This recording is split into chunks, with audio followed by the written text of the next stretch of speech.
Hi hello friends, welcome back to Homely Girl Diaries. இன்றைக்கி இந்த வீடியோவில் ஒரு ரேண்டம் ரொட்டீன் vlog தான் பார்க்க போகிறோம். வாங்க வீடியோக்குள்ளே போகலாம். நான் பிரேக்ஃபாஸ்ட் ரெடி பண்ணுறதுலேருந்து வீடியோ ஸ்டார்ட் பண்ணியிருந்தேன். அன்றைக்கி பச்சை பட்டாணியில் வச்சு ஒரு குருமா மாதிரி செஞ்சுட்டு தோசை சூப்பர் காம்பினேஷனாக இருக்கும். இந்த ரெசிபியும் ரொம்ப டேஸ்ட்டாக இருக்கும். கண்டிப்பாக ட்ரை பண்ணி பாருங்கள். ஃபஸ்ட்டு நான் நைட்டே பச்சை பட்டாணி ஊற வச்சுருந்தேன். அதை ஒரு 3 விசில் போட்டு எடுத்துக்க போகிறோம். ஸோ அதுக்கு விசில் போட்டு வச்சுட்டு அது கொஞ்சம் வணக்கி அரைக்கணும். அதுக்கு கொஞ்சம் திங்ஸ்லாம் எடுத்து வச்சுட்டு இருந்தேன். அது என்னென்னு பார்த்துடலாம். வெங்காயம் ஒரு 2 வெங்காயம் பெரிய வெங்காயம் கட் பண்ணிக்கோங்க. கொஞ்சமாக இஞ்சி பூண்டு, அதுக்கப்புறம் சோம்பு பட்டை லவங்கெல்லாம் இந்த குவான்டிட்டியில் எடுத்துக்கோங்க. அதுக்கப்புறம் ஃபஸ்ட்டு இதெல்லாம் வணக்கிடலாம். ஒரு கடாயில் ஒரு 2 டேபிள் ஸ்பூன் ஆயில் விட்டு நம்ம எடுத்து வச்சிருந்த சோம்பு பட்டை லவங்கம் ஏலக்காய்லாம் போட்டு அதுக்கப்புறம் இஞ்சி பூண்டு இதெல்லாம் போட்டு நல்லா வணக்கிக்கலாம். அதுக்கப்புறம் பெரிய வெங்காயம் போட்டுட்டு வணக்கிக்கலாம். ஒரு லைட் ப்ரௌன் கலர் வந்தால் போதும். வணங்குறதுக்கு கொஞ்சம் உப்பு ஆட் பண்ணி நல்லா வணக்கிக்கிறோம். இது வணக்கினதுக்கப்புறம் நான் தேங்காய் கட் பண்ணி எடுத்துட்டேன். ஸோ அதை கொஞ்சமாக பொட்டுக்கல்ல சேர்த்து அரைச்சிட்டு அதுக்கப்புறம் நம்ம வணக்கி வச்சதையும் மிக்சியில் போட்டு கொஞ்சம் தண்ணி ஊற்றி அரைச்சிக்கலாம். அதுக்குள்ளே நமக்கு பச்சை பட்டாணியும் விசில் வந்துருச்சு. அடுத்தது தாளிக்கிறது எப்படின்னு பார்த்துடலாம். அதுவும் குக்கரில் தான் செய்ய போகிறோம். அது எண்ணெய், கடுகு, ஒரு பெரிய வெங்காயம், அதுக்கப்புறம் தக்காளி இதெல்லாம் போட்டு நல்லா வணங்கினதுக்கப்புறம் கறி மசால் 2 ஸ்பூன், மிளகாத்தூள் 1 ஸ்பூன் போட்டு நல்லா வணக்கி எடுத்துக்கலாம். இது நல்லா வணங்கினதுக்கப்புறம் நம்ம வேக வச்ச பச்சை பட்டாணி தண்ணியோட அப்படியே சேர்த்துக்கலாம். சேர்த்துட்டு இது லைட்டாக கொதி வந்ததுக்கப்புறம் நம்ம அரைச்சி வச்ச பேஸ்ட் மிக்ஸ் பண்ணி நமக்கு எந்த அளவுக்கு குழம்பு வேணுமோ அந்த அளவுக்கு தண்ணி ஊற்றி உப்பெல்லாம் பார்த்துட்டு போட்டு விட்டுடலாம். அது கொஞ்சம் நேரம் நல்லா கொதிக்கட்டும். கொதிக்கிற கேப்பில் நான் தோசை சுடுறதுக்கு ஸ்டார்ட் பண்ணிட்டேன்.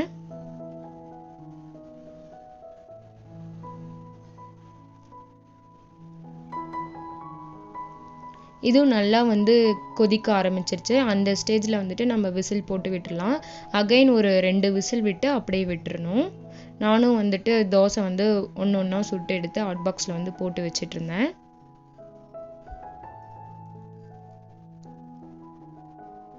அப்படியே தோசை சுட்டுட்டே கொஞ்சம் பாத்திரம்லாம் இருந்தது. அதுவும் வாஷ் பண்ணிவிட்டு அப்படியே தோசையும் பார்த்துட்டு அப்படியே குழம்புக்கு வச்சது இன்னும் விசில் வரல. அப்படியே கையோட எல்லா வேலையும் முடிச்சிடலான்னு சொல்லிட்டு எல்லாம் பண்ணிட்டு இருந்தேன். பேரலாக எல்லா ஒர்க்கும் பண்ணிட்டோம்னா ஈஸியாக ஒரே டைமில் எல்லா ஒர்க்கும் முடிஞ்சிடும். ஸோ அந்த மாதிரி தான் நான் பண்ணிட்டு இருந்தேன். சாப்பிட்றதுக்கு போகிறதுக்கு முன்னாடி நம்ம கிச்சன் கொஞ்சம் நீட்டாக இருந்துச்சுன்னா நம்ம திருப்தியாக சாப்பிட்லாம். அதுக்கப்புறம் சாப்பிட்டு கொஞ்சம் நேரம் ரெஸ்ட்டும் எடுக்கலாம். ஸோ அந்த மாதிரி தான் நான் எப்பவும் பண்ணுறது. அப்படியே சமைச்சிட்டே பாத்திரம் விளக்குறதா இருந்தால் விளக்குறது, அதுக்கப்புறம் அப்படியே கொஞ்சம் க்ளீனிங்லாம் இருந்துச்சுன்னா அது அப்படியே பண்ணிடுறது. அன்றைக்கும் அந்த மாதிரி தான் பண்ணிட்டு இருந்தேன்.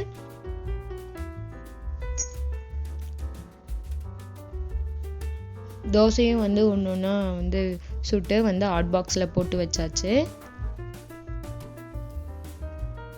இந்த குழம்பு கண்டிப்பாக ட்ரை பண்ணுங்கள். அப்படியே மட்டன் குழம்பு டேஸ்ட்டில் சூப்பராக இருக்கும். விசில் இதுவும் அடங்கிடுச்சு. நானும் எல்லா பாத்திரமும் வாஷ் பண்ணிட்டேன். ஃபைனலாக கொத்தமல்லி தழை தூவி நம்ம தோசையோடு வச்சு சாப்பிடும் போது அப்படி இருக்கும். கண்டிப்பாக ட்ரை பண்ணி பார்த்துட்டு கமெண்ட் பண்ணுங்கள். சாப்பிட்டு கொஞ்சம் நேரம் ரெஸ்ட் எடுத்துகிட்டு அதுக்கப்புறம் லன்ச் ரெடி பண்ண ஆரம்பிக்க போகிறேன். அதுக்கு முன்னாடி நான் ஒரு ப்ராடக்ட் மீஷோவில் வாங்கியிருந்தேன். அதோட ரிவ்யூ பார்த்துடலாம். இந்த ப்ராடக்ட் என்னென்னா பேங்கிள் கேஸு. நம்ம பேங்கிள் ஸ்டோர் பண்ணுறதுக்கு யூஸ் பண்ணுறது. இது மேலே இந்த மாதிரி பவு மாதிரி கொடுத்து டிசைன் பண்ணியிருக்காங்க. அது ரொம்பவே சூப்பராக இருக்குது. இந்த மாதிரி ஒரு ஜிப் கொடுத்துருக்காங்க. அதுக்குள்ளே இந்த மாதிரி 6 ரோல் இருக்குது. இந்த கிளாத் எதில் ஆனதுன்னா சாட்டின் கிளாத்து. அதனால் ஸோ லைஃப் லாங் நல்லாயிருக்கும். நல்லா ஒரு சூப்பரான ப்ராடக்ட், ரொம்ப யூஸ்ஃபுல்லாகவும் இருக்கும் கேர்ள்ஸ்க்கு.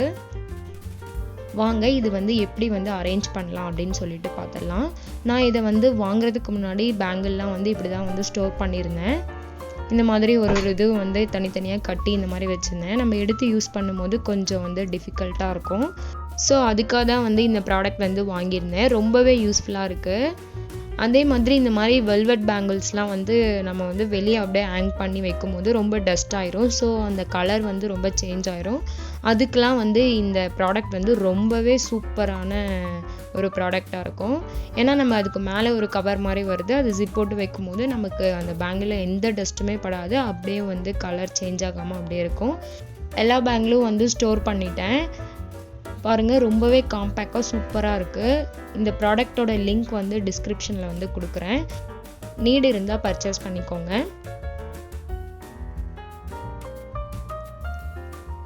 Come to the vlog. Lunch வந்து ப்ரிப்பேர் பண்ண ஸ்டார்ட் பண்ணிட்டேன். தட்டைப்பயிர் வந்து ஊற வச்சுருந்தேன். அதை வந்து விசில் போட்டுட்டு சரி கொஞ்சம் மோர் குடிக்கலான்ற டெம்டிங்காக இருந்தது. ஸோ அதுக்குனால வந்து மோர் வந்து ப்ரிப்பேர் பண்ணியிருந்தேன்.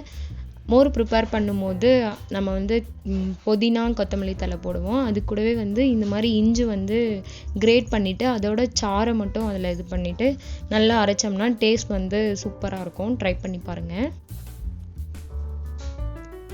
நான் வந்து மோர் வந்து ரெடி பண்ணிகிட்டு இருக்கும் போதே விசில் வந்து வந்துருச்சு. அது வந்து ஆஃப் பண்ணிவிட்டு அதுக்கப்புறம் நான் அவர் அப்புறமேட்டு அத்விக் 3 பேரும் வந்து மோர் வந்து குடிச்சிட்டு ஒர்க்கை வந்து நான் ஸ்டார்ட் பண்ணலான்னு சொல்லிட்டு அவங்களுக்கும் வந்து எல்லாம் மோர் வந்து கொடுத்துட்ருந்தேன்.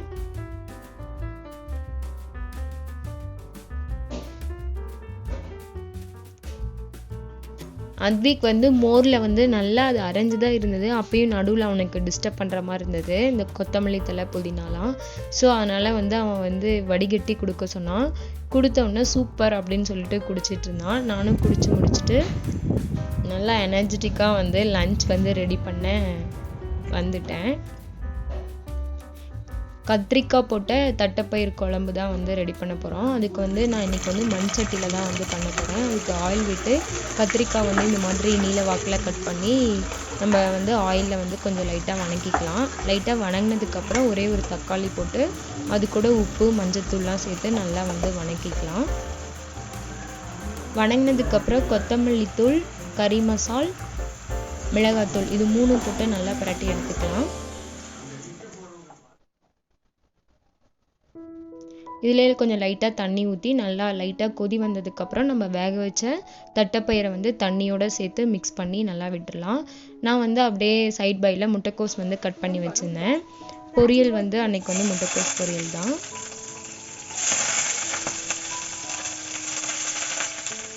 ரொம்பவே சிம்பிளாக தான் வந்து ரெடி பண்ணியிருந்தேன். எண்ணெய், கடுகு, வரமிளகா, பச்சை மிளகா, வெங்காயம், உப்பு, மஞ்சத்தூள் போட்டு நல்லா கொஞ்சம் நேரம் வணக்கினதுக்கப்புறம் நம்ம கட் பண்ணி வச்சுருந்த முட்டைக்கோஸை போட்டு எடுத்துடலாம். ரொம்பவே டேஸ்ட் வந்து சூப்பராக இருக்கும். எந்த மசாலாவும் ஆட் பண்ணாமல் வெறும் பச்சை மிளகா, வரமிளகா போட்டு செஞ்சோம்னா டேஸ்ட் வந்து சூப்பராக இருக்கும். பாருங்கள், இந்த மாதிரி நல்லா உதிரி உதிரியாக வரும், சூப்பராக இருக்கும். அதுக்குள்ளே நம்ம குழம்பு வந்து கொதி வந்துருச்சு. இதில் வந்து ஒரு தேங்காய் பேஸ்ட் வந்து அரைச்சி ஊற்றணும். கொஞ்சமாக தேங்காய், பொட்டுக்கடலை, சோம்பு, பட்டை, லவங்கம், இஞ்சி, பூண்டு இதெல்லாம் போட்டு நல்லா அரைச்சி இதில் மிக்ஸ் பண்ணிவிட்டு நல்லா கொதி வந்ததுக்கப்புறம் ஒரு லெமன் சைஸ் புளி வந்து கரைச்சி ஊற்றிடணும்.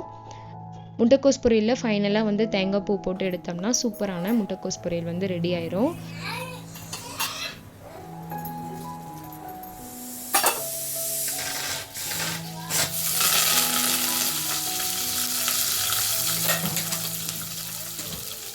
குழம்பு நல்லா கொதி வந்ததுக்கப்புறம் குழம்பு பதத்துக்கு வந்ததுக்கப்புறம் நம்ம வந்து ஃபைனலாக ஒரு இந்த தாளிப்பு கொடுத்தோம்னா டேஸ்ட் வந்து சூப்பராக இருக்கும். இது சிம்பிளாக எண்ணெய், கடுகு, வரமிளகா, வெங்காயம், கருவேப்பிலை போட்டுட்டு கொஞ்சமாக பெருங்காயத்தூள் வந்து போட்டுக்கோங்க. அன்றைக்கி போட நான் மறந்துட்டேன். போட்டு நல்லா வணங்கினதுக்கப்புறம் நம்ம குழம்பு வந்து எடுத்து வச்சோம்ல அதை வந்து மிக்ஸ் பண்ணிட்டோம்னா சூப்பர் டேஸ்ட்டில் இருக்கும். அதுவும் மண் சட்டியில் கண்டிப்பாக ட்ரை பண்ணுங்கள்.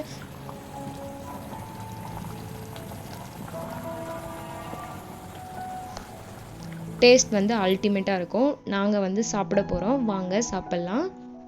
என் ஹஸ்பண்ட் வந்து முட்டைக்கோஸ் பொரியல் வந்து இந்த மாதிரி செஞ்சால் ரொம்ப பிடிக்கும். அதை ஓப்பன் பண்ணி காட்ட சொல்லும் போதே எடுத்து வந்து வாயில் போட்டுட்டு இருந்தாங்க. குழம்பு, பொரியல், அது கூட வீட்டில் போட்ட தயிர், இதுதான் வந்து அன்னைக்கு லஞ்சு. சூப்பராக வந்து எல்லாம் எடுத்து வச்சு நல்லா வந்து திருப்தியாக வந்து சாப்பிட்டோம்.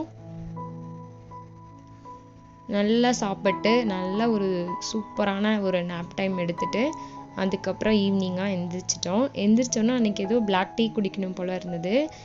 வரக்கொத்தமல்லி, ஏலக்காய் இஞ்சிலாம் தட்டி போட்டு சூப்பரான சூடான ஒரு பிளாக் டீ வந்து குடித்தோம். குடிச்சிட்டு சரி ஈவினிங்காக வந்து வெளியே போகலாம் அப்படின்னு சொல்லி பிளான் பண்ணி உடனே கிளம்பிட்டோம்.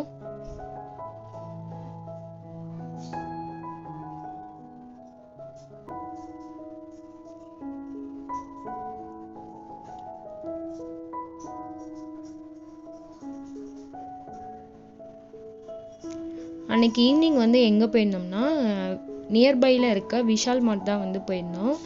அது வந்து நியூவாக வந்து ஓப்பன் பண்ணியிருக்காங்க. ஸோ எப்படி இருக்குன்னு சொல்லி பார்க்கலான்னு சொல்லி போயிருந்தோம். ஃபஸ்ட்டு போனதுமே நம்ம செக்ஷனில் தான் உள்ளே பூந்தேன். சரி எப்படி இருக்குது அப்படின்னு சொல்லி பார்க்கலாம் அப்படின்னு போயிருந்தேன்.